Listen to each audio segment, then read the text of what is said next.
ছাত্ৰ ছাত্ৰীসকল অনলাইন গণিত সমাধান চেনেললৈ সকলোকে স্বাগতম জনাইছোঁ। লগতে সকলোৰে সহযোগিতা বিচাৰি মই আজি আৰম্ভ কৰিব গৈ আছোঁ SSLC পৰীক্ষাৰ্থীসকলৰ বাবে অনুশীলনী R3 অৰ্থাৎ ৰিভিজন R3ৰ আমি আজিৰ প্ৰথম প্ৰশ্নটো লৈছোঁ। প্ৰথম প্ৰশ্নটোত দিয়া হৈছে তলৰ কোনবোৰ সংখ্যা পূৰ্ণ ঘন নহয়। অনৰ 1 নম্বৰত সংখ্যাটো দিয়া হৈছে 3757, 2 নম্বৰত দিয়া হৈছে 3375, 3 নম্বৰত সংখ্যাটো দিয়া হৈছে 3332, 4 নম্বৰত সংখ্যাটো দিয়া হৈছে 4096। এই চাৰিটা সংখ্যাৰ ভিতৰত ইয়াত কোৱা হৈছে কোনবোৰ সংখ্যা পূৰ্ণ ঘন নহয়। গতিকে আমি পূৰ্ণ ঘন নোহোৱাৰ কাৰণে আমি প্ৰথমতে কি কৰিম, যেহেতু প্ৰথম আমাক দিয়া আছে 3757, প্ৰথম অৱস্থাত আমি 3757 এই সংখ্যাটোৰ আমি মৌলিক উৎপাদকত প্ৰকাশ কৰিম। মৌলিক উৎপাদকত প্ৰকাশ কৰি তাৰ পৰা আমি নিৰ্ণয় কৰিম যে সংখ্যাটো পূৰ্ণ ঘন হয় নে নহয়। এইটো সংখ্যা প্ৰথমত আমি এইটো মনত ৰাখিব ছাত্ৰ ছাত্ৰীসকলে যে 13ৰে হৰণ যাব। আমি ডাইৰেক্ট 13ৰে দেখুৱাইছোঁ। 13ৰে হৰণ কৰিলে এইটো 289 হ'ব। আকৌ 289ক আমি 17ৰে হৰণ কৰিব পাৰিম। 17ৰে হৰণ কৰিলে এইটো হ'ব 17, অৰ্থাৎ 37 আমি যদি এনেকৈ লিখোঁ 3757, এই সংখ্যাটোৰ মৌলিক উৎপাদক কেইটা হ'ল কি 13 × 17 × 17, অৰ্থাৎ আমি জানো পূৰ্ণ ঘন হ'বলৈ হ'লে এই মৌলিক উৎপাদকবোৰ ত্ৰিগোট গঠন কৰিব লাগে, অৰ্থাৎ 3টাকে পূৰণ হিচাপত থাকিব লাগিব সংখ্যা। ইয়াত যেহেতু 13 কেৱল মাত্ৰ এটা আছে, 17 ইয়াত দুটা আছে, অৰ্থাৎ ইয়াত 13 ত্ৰিগোট গঠন কৰা নাই, 17 ত্ৰিগোট গঠন কৰা নাই। সেইকাৰণে আমি ক'ম ইয়াৰ উত্তৰটো আমি কি দিম। ইয়াত সংক্ষেপে যিহেতু কৈছে কোনবোৰ সংখ্যা পূৰ্ণ ঘন নহয়, তেনেহ'লে ডাইৰেক্ট আমি এইটো লিখি দিলোঁ পূৰ্ণ ঘন নহয়। এইবাৰ আমি আহিছোঁ 1ৰ 2 নম্বৰ প্ৰশ্নটোলৈ। এইটো দিয়া হৈছে 3375। প্ৰথমতে ইয়াৰ মৌলিক উৎপাদককৰণ কৰি চাওঁ আমি কি আহে। 3375 এইটো যিটো শেষত মৌলিক সংখ্যা 5 আছে, গতিকে আমি জানো শেষত মৌলিক সংখ্যা 5 থাকিলে সেই সংখ্যাটোক নিশ্চিত আমি যে 5ৰে হৰণ যাব। প্ৰথমতে আমি যদি 5ৰে হৰণ কৰোঁ 5 6 গুণ কিমান হ'ব 30, ইয়াত আছে 33, অৰ্থাৎ 3 থাকিল 37 হ'ব। 5 7 গুণ কিমান হ'ব 35, বাকী থাকিল 2 25, 5 5 গুণ কিমান হ'ব 25। আকৌ যেহেতু মৌলিক সংখ্যা 5 আছে, গতিকে এইটো 5ৰে আমি হৰণ কৰিব পাৰিম।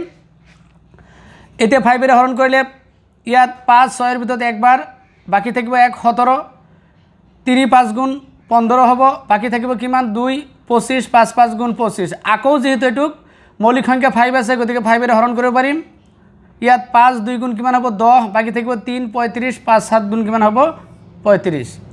আকৌ এতিয়া আহিল অযুগ্ম সংখ্যা 7, গতিকে এইটো 3ৰে আমি হৰণ কৰিব পাৰি। 3 9 গুণ 27, আকৌ 3ৰে হৰণ কৰিলে 3 3 গুণ 9। অৰ্থাৎ এই যে যিটো 3375, আমি যদি 3375 ইয়াৰ মৌলিক উৎপাদকবোৰ যদি আমি লক্ষ্য কৰোঁ, তেনেহ'লে ইয়াত কি আছে 5 কেইটা আছে 3টা আছে। এনেকৈ 5 পূৰণ 5 × 5, আকৌ 3 কেইটা আছে 3টা আছে, এনেকৈ 3 পূৰণ 3, অৰ্থাৎ ইয়াত আমি এনেকৈ লিখিব পাৰোঁ 5 কিউব 3 কিউব। অৰ্থাৎ দেখা যায় ইয়াত আৰু 3 5 গুণ 15 এনেকৈ একেবাৰে লিখি পেলাই কিউব দিব পাৰি, নহ'লে নালাগে এইখিনিয়ে থাকক যে 5 কিউব আৰু 3 কিউব। অৰ্থাৎ দেখা যায় 3375 যিটো সংখ্যা আছিলে, এই সংখ্যাটো যদি আমি মৌলিক উৎপাদকত প্ৰকাশ কৰোঁ, তেনেহ'লে ইয়াৰ পৰা দেখা যায় ইয়াত 5 এটা ত্ৰিগোট গঠন কৰিছে আৰু 3 এটা ত্ৰিগোট গঠন কৰিছে যেহেতু ইয়াত ত্ৰিগোট গঠন কৰিছে দুটা সংখ্যাই গতিকে এই সংখ্যাটো এটা কি হ'ব পূৰ্ণ ঘন হয় সেইকাৰণে 2 নম্বৰ এনসাৰটো আমি এনেকৈ লিখি দিলো পূৰ্ণ ঘন হয় এইবাৰ আহিছো মই একৰ 3 নম্বৰ কোৱেশ্চনটোলৈ এটো দিয়া হৈছে 3332 এতিয়া আমি কাকত লিখি লৈছো প্ৰথমতে 3332 এইটো যেহেতু এটা যুগ্ম সংখ্যা গতিকে আমি এই ইয়াক 2 ৰে হৰণ কৰিব পাৰিম 2 ৰে হৰণ কৰিলে 2 3 ভিতৰত একবাৰ বাকি থাকিল 1 13 হল অৰ্থাৎ 6 2 গুণ 12 আকৌ 1 থাকিল 13 হল 6 2 গুণ 12 আকৌ 1 থাকিল 12 হল 6 2 গুণ 12 গতিকে আকৌ এটো এটা যুগ্ম সংখ্যা 2 ৰে হৰণ কৰিব পাৰি ইয়াত 8 2 গুণ 16 3 2 গুণ 6 আকৌ 3 2 গুণ 6 আকৌ যেহেতু এটো এটা অযুগ্ম সংখ্যা আহি গল গতিকে এতিয়া আমি এটো 7 ৰে হৰণ কৰিব পাৰিম 7 প্ৰথমতে 8 ৰ ভিতৰত কিমান বাৰ যাব একবাৰ বাকি থাকিব 1 হল 13 13 ৰ ভিতৰত আকৌ 7 কিমান বাৰ যায় আকৌ একবাৰ যায় বাকি থাকিল ইয়াত 6 63 হল গতিকে 7 9 গুণ কিমান হ'ব 63 আকৌ যেহেতু 119 আহিল এটো এটা অযুগ্ম সংখ্যা আকৌ এটো 7 ৰে হৰণ কৰিব পাৰিম 7 ৰে হৰণ কৰিলে 7 11 ৰ ভিতৰত প্ৰথমতে একবাৰ যাব বাকি থাকিব ইয়াত কিমান 4 49 হ'ব 7 7 গুণ আমি জানো 49 অৰ্থাৎ এটো যদি আমি এনেকৈ লিখো ইয়াত দেখা যায় ইয়াত লৈ আহিছো এটো আমি 3332 এটো যদি আমি মৌলিক উৎপাদক বিলাক আমি চাও তেনেহলে ইয়াত দেখা যায় 2 কিমানটা আছে দুটা আৰু 7 কিমানটা আছে দুটা আকৌ এটা কিমান আছে 17 অৰ্থাৎ ইয়াৰ পৰা দেখা গল এটা 17 আছে মাত্ৰ আৰু দুটা 7 আৰু দুটা ইয়াত আছে 2 অৰ্থাৎ আমি এই সংখ্যাটো এটা পূৰ্ণ ঘন হ'বলৈ হলে আমি জানো ইয়াৰ যিকেইটা মৌলিক উৎপাদক হল এই মৌলিক উৎপাদকবোৰ আমাৰ ত্ৰিগোটত থাকিব লাগিব অৰ্থাৎ ইয়াত দেখা গল 2 মৌলিক উৎপাদকটো ত্ৰিগোটত নাই 7 মৌলিক উৎপাদকটো ত্ৰিগোটত নাই আকৌ 17 মৌলিক উৎপাদকটো ত্ৰিগোটত নাই সেইকাৰণে আমি ইয়াৰ উত্তৰটো আমি দিয়া হ'ব এটো এটা পূৰ্ণ ঘন নহয় ইয়াত আমি ডাইৰেক্ট এনসাৰটো লিখি দিছো নহয় এটো এনসাৰটো ডাইৰেক্ট হল নহয় এতিয়া আমি আহিছো একৰ 4 নম্বৰ কোৱেশ্চনটোলৈ এটো দিয়া হৈছে 4096 এতিয়া 4096 এটো যেহেতু এটা যুগ্ম সংখ্যা গতিকে আমি প্ৰথমতে 2 ৰে হৰণ কৰিব পাৰি ইয়াত 2 2 গুণ 4 এটা শূন্য লিখিলো তাৰ পিছত 4 2 গুণ 8 1 থাকিল 16 আকৌ 8 2 গুণ 16 আকৌ 2 ৰে হৰণ কৰিব পাৰি যেহেতু যুগ্ম সংখ্যা 10 2 গুণ ইয়াত 20 হ'ব আকৌ 2 2 গুণ 4 4 2 গুণ 8 আকৌ 2 ৰে আমি হৰণ কৰিব পাৰি 5 2 গুণ 10 ইয়াত যেহেতু 2 2 এৰ ভিতৰত একবাৰ আকৌ 2 2 গুণ কিমান হ'ব 4 আকৌ যুগ্ম সংখ্যা 2 ৰে আমি হৰণ কৰিব পাৰি 2 2 গুণ 4 1 থাকিল 11 5 2 গুণ 10 1 থাকিল 12 6 2 গুণ 12 আকৌ 2 ৰে হৰণ কৰিলে একবাৰ যাব 2 2 গুণ 4 1 থাকিল 16 8 2 গুণ 16 আকৌ 2 ৰে হৰণ কৰিব পাৰি অৰ্থাৎ 6 2 গুণ 12 4 2 গুণ 8 আকৌ 2 ৰে হৰণ কৰিলে 3 2 গুণ 6 2 2 গুণ 4 আকৌ 2 ৰে হৰণ কৰিলে ইয়াত কি হ'ব 2 2 2 এৰ 3 এৰ ভিতৰত একবাৰ বাকি থাকিব 1 12 6 2 গুণ 12 আকৌ 2 ৰে হৰণ কৰিলে ইয়াত 8 2 গুণ 16 আকৌ 2 ৰে হৰণ কৰিলে 2 4 গুণ 8 আকৌ 2 ৰে হৰণ কৰিলে 2 2 গুণ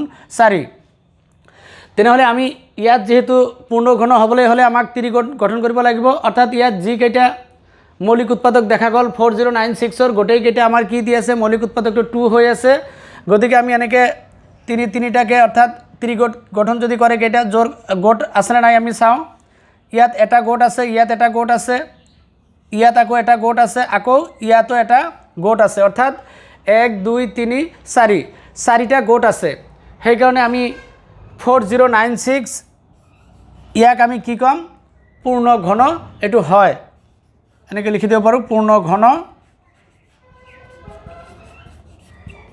হয় এইবাৰ মই আহিছো ৰিভিজন 3 এৰ কোশ্চেন নাম্বাৰ 2 লৈ এটো দিয়া হৈছে তলৰ সংখ্যা কেইটাৰ ঘনফল নিৰ্ণয় কৰা নাম্বাৰ 1 ত দিয়া আছে 19 নাম্বাৰ 2 দিয়া আছে 21 নাম্বাৰ 3 দিয়া আছে 23 আৰু নাম্বাৰ 4 দিয়া আছে 27 এটো এটা অতি সহজ প্ৰশ্ন গতিকে ইয়াৰ সমাধানটো কেনেকৈ হ'ব চাই লওক আহক আমি প্ৰথমতে 19 ৰ ইয়াত কি লিখিলাম ঘন 19 ৰ ঘন 19 ইয়াত কি লিখিলো এতিয়া ইয়াৰ ঘনফলটো কিমান এইটো আমাক চাব লাগে যেহেতু ইয়াত 19 কিউব অর্থাৎ আমি এনেকে প্রথম অবস্থাত 19 × 19 গুণ কৰি লওঁ কিমান হয় চাওঁ আহক 9 9 গুণ কিমান হ'ব 81 81 1 হাত থাকিল কিমান 8 9 1 গুণ 9 আৰু 8 যদি আমি এড কৰোঁ তেনেহ'লে কিমান হ'ব 17 এক ঘৰ কাটিলোঁ 9 1 গুণ ইয়াত 9 আকৌ 1 1 গুণ কিমান হ'ব 1 অৰ্থাৎ ইয়াত 1 7 আৰু 9 যদি আমি যোগ কৰোঁ তেনেহ'লে কিমান হ'ব 16 16 6 হাত থাকিল 1 1 আৰু 1 2 আৰু 1 3 আকৌ যেহেতু 90 এইটো পূৰণ কৰিব লাগে এতিয়া প্ৰথমত 9 1 গুণ কিমান হ'ব 9 6 নং 54 ইয়াত 54 কিমান হ'ব 4 হাত থাকিল কিমান 5 আকৌ ইয়াত 3 9 গুণ 27 27 আৰু 5 যদি আমি যোগ কৰোঁ তেনেহ'লে কিমান হ'ব 32 আকৌ এক ঘৰ কাটিলোঁ 1 1 গুণ 1 এতিয়া 6 1 গুণ 6 3 1 গুণ 3 যোগ কৰি দিছোঁ এইবাৰ 9 4 1 যোগ কৰিলে কিমান হ'ব 5 6 আৰু 2 যোগ কৰিলে কিমান হ'ব 8 3 আৰু 3 যোগ কৰিলে কিমান হ'ব 6 অৰ্থাৎ 6 8 5 9 6 8 5 9 এইটো হ'ল 19ৰ ঘনফল এইবাৰ আমি আহিছোঁ 21ৰ ঘনফল কিমান হয় প্ৰথমতে 21ৰ আমি ঘন লিখি লৈছোঁ 21 কিউব ঠিক ইয়াৰ নিচিনাকৈ আমি 21 তিনিবাৰ গুণ কৰিলে কি হয় চাওঁ আহক 21 প্ৰথমতে 1 1 গুণ 1 2 1 গুণ 2 আকৌ 2ৰে এতিয়া পূৰণ কৰিম 2 1 গুণ 2 আকৌ 2 2 গুণ কিমান হ'ব 4 অৰ্থাৎ এইটো কিমান হয় 1 4 4 আকৌ ইয়াত 21ৰে আকৌ পূৰণ কৰা 1 1 গুণ 1 4 1 গুণ 4 4 1 গুণ ইয়াত আকৌ 4 এক ঘৰ কাটিলোঁ আকৌ 2 1 গুণ ইয়াত কিমান হ'ব 2 2 4 গুণ 8 আকৌ 2 4 গুণ কিমান হ'ব 8 এতিয়া 1 4 2 যোগ কৰিলে 6 8 আৰু 4 যোগ কৰিলে 12 12 2 হাত থাকিল 1 1 আৰু ইয়াত 8 আছে যোগ কৰিলে কিমান হ'ব 9 অৰ্থাৎ 9 2 6 1 9 2 6 1 এইটো হ'ল 21ৰ ঘনফল এইবাৰ আমি আহিছোঁ 23ৰ ঘনফল কিমান হয় প্ৰথমতে 23ৰ ঘন লিখি লৈছোঁ 23 কিউব এতিয়া 23 আমি ইয়াতে পূৰণ কৰিছোঁ তিনিবাৰ প্ৰথমতে চাওঁ 23 গুণ কৰিলে প্ৰথমতে 3 3 গুণ 9 হ'ব আকৌ 3 2 গুণ 6 এক ঘৰ কাটিলোঁ 2 3 গুণ 6 আকৌ 2 2 গুণ কিমান হ'ব 4 এতিয়া 9 6 আৰু 6 যোগ কৰিলে কিমান হ'ব 12 12 2 হাত থাকিল 1 1 আৰু 4 5 আকৌ ইয়াক 23ৰে আমি পূৰণ কৰিম এতিয়া 3 9 গুণ 27 27ৰ 7 হাত থাকিল কিমান 2 3 2 গুণ 6 আৰু 2 8 হ'ব 3 5 গুণ 15 আকৌ এক ঘৰ কাটিলোঁ 9 2 গুণ 18 18 8 হাত থাকিল কিমান 1 2 2 গুণ 4 1 কিমান হ'ব 5 আকৌ 2 5 গুণ কিমান হ'ব 10 এতিয়া এড কৰি দিওঁ গোটেইকেইটা 7 8 8 16 6 হাত থাকিল 1 5 আৰু 5 যোগ কৰিলে 10 আৰু 1 কিমান 11 11 1 হাত থাকিল কিমান 1 1 আৰু 1 যোগ কৰিলে কিমান হ'ব 2 আৰু এইফালে থাকিল কিমান 1 অৰ্থাৎ 1 2 1 6 7 এতিয়া 1 2 1 6 7 এইটো হ'ল আমাৰ 23ৰ ঘনফল এইবাৰ 27ৰ ঘনফলটো কিমান হয় চাওঁ আহক প্ৰথম অৱস্থাত 27 ঘন কৰি দিলোঁ এতিয়া 27 আমি তিনিবাৰ গুণ কৰিলে হৈ গ'ল প্ৰথমতে 27 পূৰণ 27 কিমান হয় চাই লওঁ 7 7 গুণ 49 49 9 হাত থাকিল কিমান 4 7 2 গুণ 14 আৰু 4 18 এক ঘৰ কাটিলোঁ 7 2 গুণ 14 4 হাত থাকিল 1 2 2 গুণ 4 1 কিমান হ'ব 5 এতিয়া 9 8 আৰু 4 যোগ কৰিলে কিমান হ'ব 12 12 2 হাত থাকিল 1 5 আৰু 1 6 আৰু 1 7 আকৌ এক ঘৰ কাটি দিলোঁ কাটি সৰি ইয়াত আকৌ 27ৰে আমি পূৰণ কৰিম এতিয়া আমি 7 নং কিমান হ'ব 63 3 হাত থাকিল কিমান 6 7 2 গুণ 14 14 আৰু যদি আমি 6 যোগ কৰোঁ তেনেহ'লে কিমান হয় 14 আৰু 6 20 হ'ব 20ৰ ইয়াত কিমান হ'ব 0 হাত থাকিল কিমান 2 ইয়াত 7 2 গুণ 7 7 গুণ কিমান হ'ব 49 49 আৰু 2 যোগ কৰিলে কিমান হ'ব 51 আকৌ এক ঘৰ কাটিলোঁ 9 2 গুণ 18 18 8 হাত থাকিল কিমান 1 2 2 গুণ 4 1 কিমান হ'ব 5 আকৌ 7 2 গুণ কিমান হ'ব 14 এতিয়া আমি যোগ কৰি দিলোঁ গোটেইখিনি 3 এইফালে কিমান হ'ব 8 এইটো কিমান হ'ব 6 5 আৰু 4 যোগ কৰিলে কিমান হ'ব 9 এইফালে কিমান থাকিল 1 অৰ্থাৎ 19683 19683 এইটো হ'ল কাৰ ঘনফল 27 ঘনফল। এইবাৰ আহিছোঁ মই অনুশীলনী অৰ্থাৎ ৰিভিজন 3ৰ 3 নম্বৰ কুৱেশ্যনটোলৈ। এইটো দিয়া হৈছে এনেকুৱা, তলৰ প্ৰতিটো সংখ্যাৰ ঘনৰ একক স্থানৰ অংক কি হ'ব? নাম্বাৰ 1 2 3 4 চাৰিটা সংখ্যা দিয়া আছে আৰু এই সংখ্যা তিনিটাৰ ঘনৰ একক স্থানৰ অংকটো কি হ'ব এইটো আমাক নিৰ্ণয় কৰিব লাগে। গতিকে আমি প্ৰথমতে 14ৰ ডাইৰেক্ট লিখি দিছোঁ একক স্থানৰ যিটো অংক, এইটো কেনেকৈ হ'ব আমি অতি সহজতে কেনেকৈ আমি নিৰ্ণয় কৰিম? যিহেতু আমি জানো ঘন কোৱা হৈছে, অৰ্থাৎ ঘন মানে কি কৰিম আমি 14 ইয়াত নিয়মত কি লিখিব লাগে? কিউব। এতিয়া 14 তিনিবাৰ গুণ কৰিলে তাৰ পিছত সংখ্যাটোৰ যিটো সংখ্যা আহিব সেই সংখ্যাটোৰ একক স্থানত কি থাকে আমাক সেইটো নিৰ্ণয় কৰিব লাগে। গতিকে আমি প্ৰথমতে কি কৰিম? ডাইৰেক্ট ইয়াত যদি 14 14 এনেকৈ গুণ কৰোঁ তেনেহ'লে একক স্থানৰ অংক দুটা প্ৰথমতে গুণ কৰিলে 4 4 গুণ 16, 16ৰ 6 আহিব। গতিকে আকৌ ইয়াক যিটো সংখ্যা হ'ব আকৌ ইয়াক আমি 14ৰে যেতিয়া আকৌ পূৰণ কৰিম তেতিয়া 4 6 গুণ কিমান হ'ব? 24, 24ৰ কিমান আহিব?